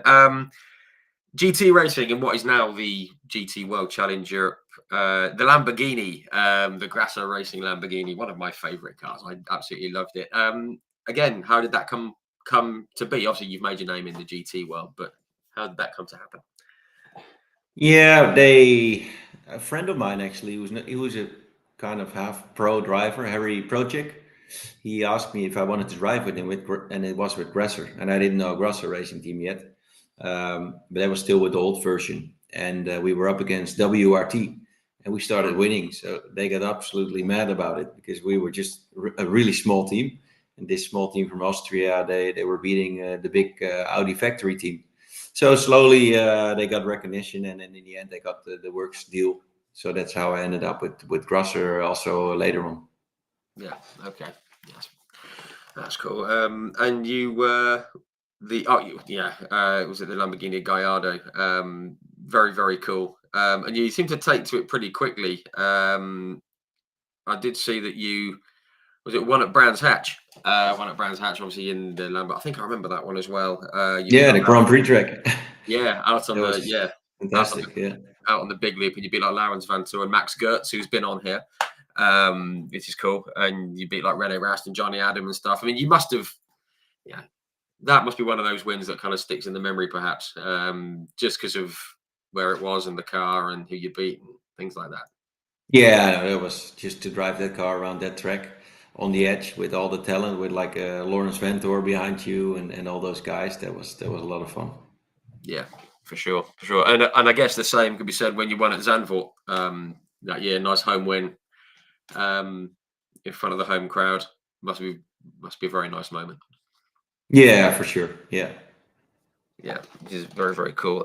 Okay. I'm going to skip on to a few more. I mean, there's so much we could talk about. Well, don't worry, we're not going to.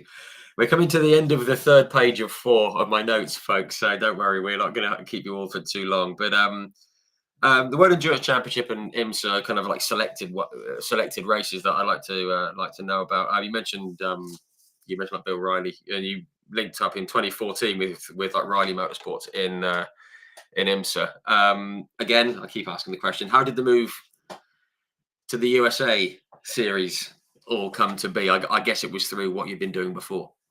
Yeah, I won the Super Cup, and then out of the blue, just before Christmas, Tim Pappas called me. Do you want to race in American Le Mans series? And I wanted to, move up or move along. Just I didn't want to stick in Super Cup forever. Yeah. And I thought it was a great move. So then I started racing there. We started doing really well, and then I progressed through in ALMS, and finally in 14 or 13. 14, I think it was. It was the Riley team that came together with Ben Keating building a Viper, and then that's how we started running together. I've been with Riley for 8-9 years, so that was it also has become a good friend. Yeah, which is great. It's great to hear. Always like hearing about these partnerships. I mean, I've spoken to a few people that have got these long-standing partnerships, and it's always good to hear. Excuse me. I did see that year that you took a win at Mosport out in Canada, which is one of my favourite circuits. A real flowing one, underrated circuit. Nice to get a win there. It's so incredibly quick there, and then with the elevation, it's unbelievable. It's a bit dangerous, to be honest.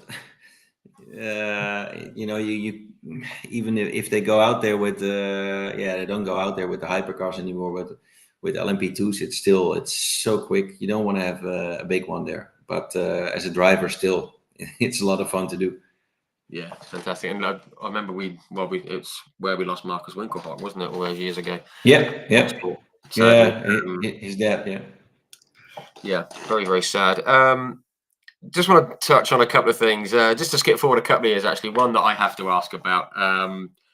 2016, the year, really seemed to make some big steps that year. You took a win at Road America and at Detroit at Belle Isle. Now, anyone who watches the IndyCar will know that if anyone wins at Belle Isle, they end up in the fountain, and it looks really cold.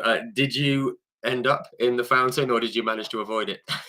Yeah, no, we did not. It's not common in GT or in IMSA. So just for IndyCar. Yeah, I thought it might be. They're a strange bunch, IndyCar drivers.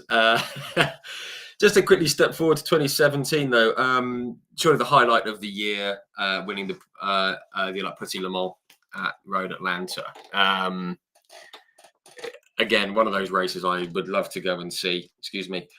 On a great circuit. To have won there again must have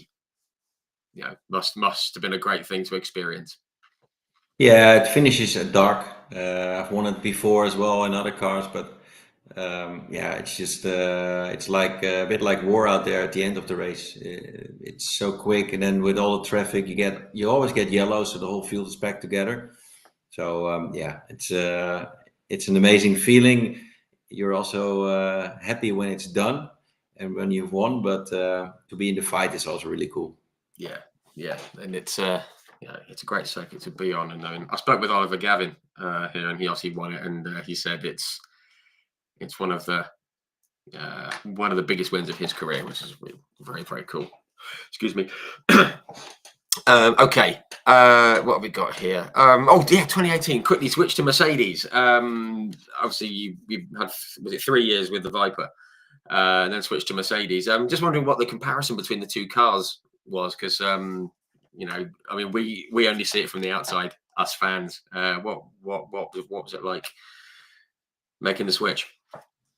Well, the Viper was getting old, basically, Yeah. which means that when it came out, it was a car with lots of aero, and the BOP changed over the years. We got more and more top speed because other cars came in with more aero.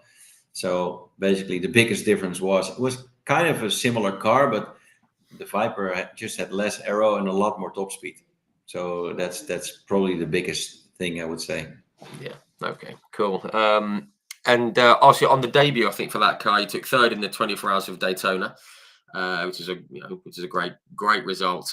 Just quickly, how do these endurance races compare? Obviously, we know about Le Mans, but like Daytona is a completely different animal from the people that I've spoken to. I was wondering how um, you know, any comparisons really between kind of say something like Le Mans and Daytona, because they're completely different circuits, aren't they? Yeah, it's very different. Obviously, Daytona is also very special. Americans would probably most Americans would probably say it's better than Le Mans, I'm sure they would. but it's a great race. It's a very different race because of all the yellows, and it's a fight at the end, which makes it also strategically wise very different. You have to a different approach, but yeah, I should have won it a couple of times. Never did. Yeah, never did. Always was unlucky. I've won at pretty much all the tracks in North America, uh, but not Daytona. So that one still hurts. I've been on the podium a few times, but Yeah. like with the AMG, we didn't have the top speed. I was leading with 1 hour to go. Well, they could just drive around me in the banking, so we finished third. Okay. If we had a little bit better BOP, we would have won. But that's the way it is. It's still one of the races. Yeah, I hope to win one day. Yeah, hopefully, fingers crossed. But that was sandwiched between the end of the season win in Le Petit Le Mans, and then you won the 12 Hours of Sebring, which is another completely different animal, isn't it? Especially with the bumps and everything around Sebring. Must have been great to get a win there, especially after you felt maybe you could have won at Daytona just before. Yeah, obviously you don't need that much top speed at Sebring. It's more about the car and aero. So it was the perfect place for the AMG, and we did really well. I think we even got a bit better BOP for the car, but yeah, it's not about the top speed again. So there we were. Yeah, we had a great race. We had the pace, and everything worked well. Yeah, which is cool. Which is great. I can see people commenting about the 24 Hours of the Nürburgring. We've got to say that. Go on then. We're going to touch on that 2013. 24 Hours of the Nürburgring. Superb to get a win. They're going around the Nordschleife for 24 hours. And to get a win there, again, similar remark to earlier, it's got to be a great feeling on such a famously difficult circuit for 24 hours. To get a win must feel fantastic. Yeah, no, it's one of the. It's probably the best track in the world if you think about it because it's so Yeah, long and so challenging, and then with all the traffic, the speed differences you have, the weather challenges. In 13, actually, we had a break of 9 hours, a red flag, which gave us a good night of sleep. But yeah, to win it, I was on the car with Bernd Schneider, which is a legend in Germany. yeah, My best friend Sean Edwards, who is unfortunately not there anymore, but we were yeah just enjoying everything together, and to win together was great. Nicky Tim was on the car, so great lineup, and it was just yeah, to win there. It's one of the races you want to win. yeah, absolutely right. And it's also a race that the fans need to get to. Me being one of them, I haven't done it yet. No, absolutely fantastic. Um, Okay, I mean, oh, what have we got here? One more track I want to mention, though. You took a podium out at Fuji International Speedway, which is one of the circuits that I think we all know as the end of the 1976 F1 season with Hunt and Lauder and all that kind of a thing, and loads of people want to go there and race there. I've spoken to a few people that have. I mean, it's quick, isn't it? That kind of last corner and the long straight must be pretty exciting to race there. Yeah, well, it's exciting to race in Japan anyway with the fans and Yeah. the way the culture is and next to Mount Fuji. But to be honest, I don't really like the track that much. Okay. It's okay, but it's for me it's nothing special. It has some nice corners, but it yeah, it's not one of the best for me. No, that's fair enough. I mean, it's probably more for the fans and the history and everything, perhaps. Certainly in my case, maybe. Okay, one more thing I want to touch on was the Ligier JSP 320 2021 with IMSA. Excuse me. A different type of car, very cool car. I love an LMP2 car or an LMP3 car. They just look good fun to drive. I mean, it gave you, gave you podiums at Watkins Glen. It's a nice place to get a strong result. And again, at Bleekemolen. Again, a nice car to drive. Yeah, it was a spec series, so pretty much had two chassis, but it was very, very good competition. We just had an unlucky season. Yeah, we could have won Daytona again, didn't happen. We should have won Sebring, didn't happen. So we were really unlucky that year. Could have won Petit Le Mans, but it didn't happen. But it was a lot of fun to drive that car with the Riley team again. Yeah. And an LMP3 is right in the middle between like an LMP2 and a GT car. So also in terms of lap time, but also in terms of feeling. So you can really hustle it around. Yeah, fantastic, good stuff. Okay, one more thing before we come on to supercars, because I know people are commenting about it, folks. One thing, where are we? 2019, 2020, Team Project One, the Porsche 911. I like a Porsche. I do like a Porsche 911. Excuse me.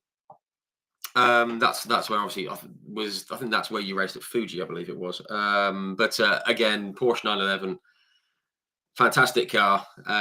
Must be another nice one to get behind the wheel of. Yeah, for sure. I mean, well developed by Porsche Motorsport, and the sound. I mean, the sound is really what stands out. It's the loudest car that I know. It's still incredible if you hear it today. Everybody, yeah, you got to cover your ears when they fire up. Yeah. Which we had to do a lot when they were warming up the engine. It's and I have to say all the controls, everything is in the right place, which you can expect from Porsche. But it was a cool car to drive. Yeah. Yeah, nice one. And you've had some good times in Porsches, as we've touched on, which is always nice. Excuse me. One last thing I want to touch on before we get to some general bits and some fun stuff. Supercars in Australia, or Aussie V8s for those of us of a certain age. I guess, was it something that you'd always wanted to do? Because I know there's a lot of drivers that would love to go and race supercars. Was it on your kind of list of things to do? Yeah, for sure, but I wasn't too much looking into it. But then I actually was approached by Shane van Gisbergen's dad. Okay. He said, "Can you join Shane for Gold Coast for Service Paradise?" Wow. Which I wasn't allowed by the team that year, but then the year after, I did it with him, and I did. That went well. I also raced in the New Zealand V8, which is a smaller kind of series. Of course, it's not as big, but I took over Shane's seat because he wasn't allowed to race there. So we have a bit of a crossover. But great series. I took a surfboard in Service Paradise with him. Did Bathurst with it. Bathurst also fantastic. Obviously the track, but I did the 12-hour many times and won it. But in a V8, it was the best experience. And to run with Shane was also incredible. I've mentioned Nick Tandy and René Rust, and I would put him up there as well in my list of 3 guys that are so incredibly good. In a V8, I never had any chance against him because those cars are hard to drive. Yeah. But in a GT, we were quite competitive. But I think he's just, amazing. Yeah, pretty cool. I mean, on Shane van Gisbergen, obviously to go and he went into NASCAR and won straight away in Chicago and things like that. But I mean, he is one of the drivers in the world who is enormously maybe underrated, perhaps outside of Australia and New Zealand and outside of America. People don't really know much about him, but he's good, isn't he? He's obviously multiple supercars champion as well. Really, really good racer. Very, very impressive from what I can see anyway. Yeah, that's why I mentioned particularly these 3 guys. I've seen them closely, and I've seen a lot of drivers, but for me they were really just on another level. You don't see that a lot. And Shane is also a big guy, so he's pretty heavy, which doesn't help in racing, but it didn't slow him down much. No, sure. Just want to quickly talk about Bathurst. You mentioned you did the 12 hours and the 1000. Just because of me growing up through the 80s and the 90s and everything, there's something about the words Holden Commodore and Bathurst that make me smile because it's a fantastic circuit and Holden Commodore and stuff. And you got to race there Was it 2013, wasn't it? With Shane. I think you guys finished just around the end of the top 10, wasn't it? 11th, I think. Yeah, we were 10th or 11th. We Yeah, were leading early on, but in the end, the pace kind of dropped away, unfortunately. yeah. But it's a fantastic circuit to drive. I mean, everyone who's ever driven on it says they absolutely love it. I guess as drivers, you don't get scared, but are there some bits that you must think this is fun? Because it always looks good coming down off Skyline and then down onto the Conrod Straight. That always looks great fun. Yeah, but if you feel confident, if you're into the rhythm, it's actually not that bad. But I can see what you mean. I've been there in cars that didn't feel comfortable, and then it gets really tricky. Yeah, But if you're really into a good mood and everything works well, then you can really fly there. yeah, yeah. I mean, I know you're like a GT guy mainly, but you said that you did the 12 hours there and won the 12 hours. So great to win there. But you also said that it was the best experience in supercars. Is there just something about Bathurst and supercars that just lifts it a bit higher, perhaps? Yeah, for sure. And it's again, it has a lot of power, no grip, bad brakes. I think the cars are much better now, by the way, but Yeah, it was so hard to drive, shitty tires, to be honest.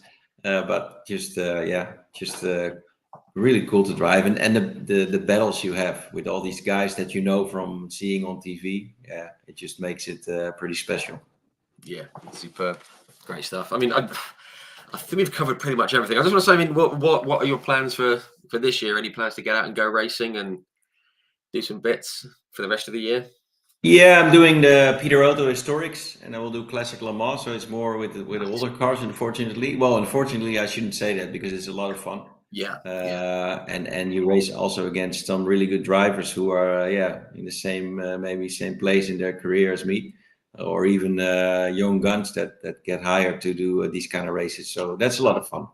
yeah, But hopefully I'll do some other 24-hour races, and yeah, I don't know yet, but we'll try to.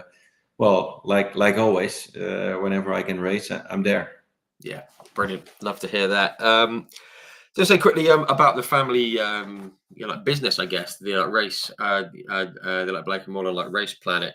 It looks cool. I've had a quick look on the website and everything, all the driving experiences at different levels and everything. And it's really growing, isn't it? The business. Yeah, yeah, we have two inner go-kart tracks, but with also extra stuff like bowlings, laser games, and you can enjoy yourself there. And then we do a lot of track days in Zandvoort where we have around 150 cars. Wow. Whether you want to drive a Porsche, Ferrari, Lamborghini, AMG, McLaren, Alpine, BMW, Formula cars, we've got them all. So we have some nice programs there. Oh, sounds like I might have to take a trip to Zandvoort. That sounds like a lot of fun. Just want to get your thoughts on a couple of things very quickly just before we go. We touched on the DTM earlier on, and it not being quite the same as what we all know and love. It seems to be on the way back up, but more as a GT series. I was just wondering, would you like to see it go back to where it was, if possible? I know the manufacturers are all making different types of cars these days, hybrids and all that kind of stuff. But would you like to see it go back to the old days of Mercedes, BMW, and all that? Yeah, sure. I think it's impossible, but Yeah, like in the 90s, it was fantastic. And even when I was there in the early 2000s, it was there were big cars at the time and big competition. Just yeah, it was. They call it the F1 with a roof on, and yeah, it was so popular. And yeah, yeah, I miss it a little bit, but that's just the way it goes sometimes. It's still there's a lot of talent, so I still enjoy watching it, yeah. but it's a different feel to what it used to be. Yeah, again, it just feels like a GT championship. I mean, I actually had actually become quite good friends with like Jack Aitken, who's out there doing it now, and he absolutely loves it. But he said he'd love to go back in time and try it back in the 90s if he could, Yeah. which is fair enough. Okay, just one more thing I want to touch on. World Endurance Championship, IMSA, you've raced sort of in both. Both of them are going through a real kind of boom period, aren't they? I mean, obviously, I'm off to Spa this weekend, and I can't wait. But especially the World Endurance Championship, you've got more manufacturers coming on board, and it feels like it's the one series that's really growing, isn't it? And that's great to see for someone who's raced in it. Yeah, no, it's nice. I mean, I commentate a lot on it also now here in the Netherlands, but it's unbelievable what's happening with all the manufacturers involved and the crossovers through Inside, ACO, and WEC, and it's nice. It all came together. It took a few years, but it's maybe back to end of the 80s, early 90s sports car racing. So it's really cool. Yeah, it kind of feels like we're in a golden period, which is good. And obviously, we've got Ford and McLaren are rejoining as well, and I'm sure I saw another one as well. But anyway, but yeah, so yeah, looking forward to it. Should be good. Good to see. Okay, right. Fun questions. We've run over a little bit, but I always try and do some little fun questions, which I think we've touched on some of them on the way through. But I'm going to ask them again. And there's a couple of comments that have come in to this effect. But apart from your dad, obviously, did you have a favourite driver growing up? I mean, we kind of mentioned a few earlier, but is there one that kind of stuck in your mind as being the guy? Yeah, I was just Senna, I think, as a kid. That was always my hero. So yeah, it's an easy pick. Yeah, easy win that one, isn't it? For those of you who've seen this before, they'll know about this. But there's Ayrton up there, looking in his Lotus. Yeah, Uh, nice. hero, a hero to a lot of people. And the other one was this guy, my signed Nigel Mansell steering wheel. Yeah, also a Um, great driver. as a Brit, he was the guy. Is there anyone that you really admire now? I guess as a Dutchman, you may say Max, and rightly so. But is there anyone racing at this time who you really admire and think they're pretty special? Well, I would say actually the guys that I've mentioned, Ross Tandy and Van Gisbergen, I'm still looking up to them a lot. It's fun to follow them. And then you mentioned Max. It doesn't matter where he would have been from. It's amazing what he's doing. It's just Absolutely. I think on another new level again with everything, Yeah. not making the mistakes. So for me, he really stands out. And yeah, I'm Dutch, but it's not because I'm Dutch. So Yeah. Yeah. It's just nice that he's doing well with Dutchman, yeah, for sure. which is great. Yeah, absolutely. Okay, have you got? I mean, you mentioned one of the cars you mentioned, but have you got a favourite car that you've raced? You mentioned the Porsche, but are there any others that you have fond memories of? Well, I would say the Porsche is the best car I've driven. The Yeah. LMP2 R Spider. The 4TT was a lot of fun to drive. Um, yeah, there's been so many cars that. Well, it's also about the competition. Like the V8 supercars, the competition was fantastic. The cars were not actually that good to drive, but then the racing was much better. Even the Right. Super Cup cars is good to drive, and not the best cars I've been driving, but the competition was good. So it's a bit of the Yeah. combination. But LMP2 R Yeah. Spider, yeah, for sure. Well, Yeah. no, maybe Felt that. the A1 GP, the Lola, that was also a lot of fun. More Ooh, grip, great yeah. sound. Not a lot of grip, great sound, and a lot of power.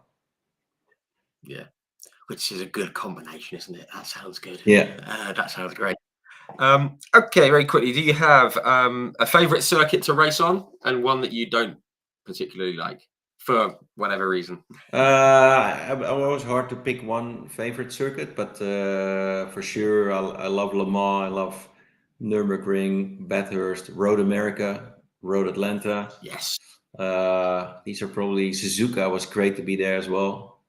These are probably my quickly summed up my top. Yeah, this was top six, but I would say I would make a top 10 because there are many cool tracks in the world.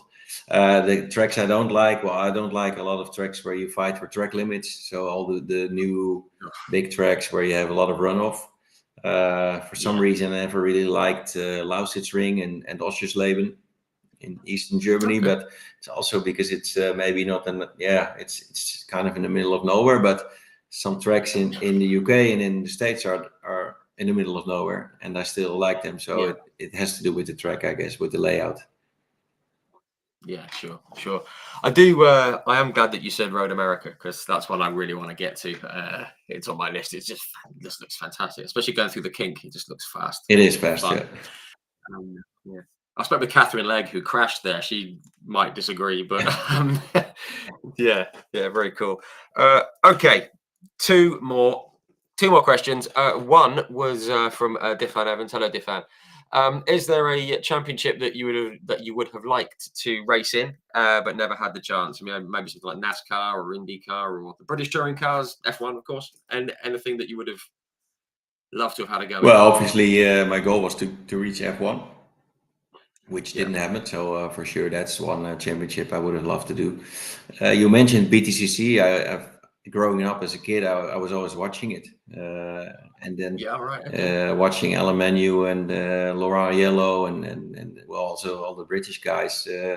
Yeah, we can all so many cool races and drivers fights. So it's probably one of the championships I would have loved to be in. Yeah, that'd be cool, especially in there's a couple of really golden eras of it, which would have been cool. Just come over, have a go. I'm sure I'm sure we can make it happen. Yeah, the phone is on. Yeah, good stuff. We'll make some calls. Okay, just quickly. I mean, I think I know who we're going to say here, but this is a horrible question, and I don't know why I ask it. I ask it to everyone, and there's no answer to it. But you've shared the track with a lot of great drivers, and just going to name some of them. I mean, obviously in Australia, you raced against like Jamie Whincup and Chaz Mostert. Greg Murphy's been on here for a chat. Craig Lowndes and guys, like the Van der Lindes and Max Gertz has been on here. Maro Engel, Ray Hall, Van Tour. Amamula Lotterer, Sergio Perez, you shared the track with Buemi and Andy Prio. You got like Ringer van der Zande, Scott McLaughlin, McNish, Van Gisbergen, and Tandy Villeneuve. I mean, you shared the track with Zanardi and Kamui Kobayashi, Jan Magnussen. I mean, Pirro, Alonso, Tom Christensen. Long list of very, very, very good drivers you've shared the track with, as you are, of course, one of them. You mentioned about like Rene Rast and Nick Tandy. I mean, would they be the two that kind of stick out in your mind as being maybe not the best, but just having something about them? Yeah, for that makes sure. them a bit Is that they stood at the competition is the main thing. Like I've shared the track with Tom Christensen, and he's always.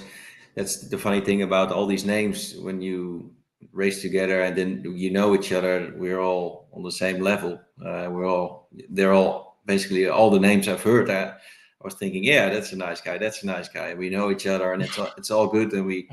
But if I race at Le Mans, you don't race directly against some of these guys, so it's different. Sure. So I rate the guys I've raced against hard, maybe even a bit more, because those were the fights that I think back now, and it doesn't take anything away from I mentioned Tom, so like a guy who wins Le Mans that many times, but the racing makes it interesting.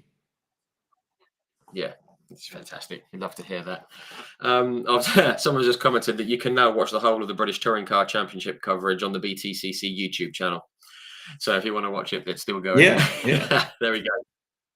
No, but no, that's great stuff. And obviously, I think that's a good place to finish. Once again, we've overrun a little bit, but firstly, guys, thank you very much for tuning in and all the comments and questions and interactions. I've seen them all. Thank you very much. But biggest thanks, of course, go to you, Mr. Bleekemolen. Thank you very much. It's been brilliant speaking with you. I could have gone into so much more, but it's been great speaking with you. So thank you very much for coming on and sharing your time. Yeah, thanks for being on the show. Great stuff. Obviously, and we wish you all the best with the historic racing and everything. And obviously to the whole family with the business as well. So yeah, great stuff, guys. Thank you very much. Some people have said have a good weekend in Spa. I'm sure we will. Thank you very much. And we will be back next week. In the meantime, though, stay happy, stay safe. And once again, thank you very, very much. We'll see you soon. Good night, guys.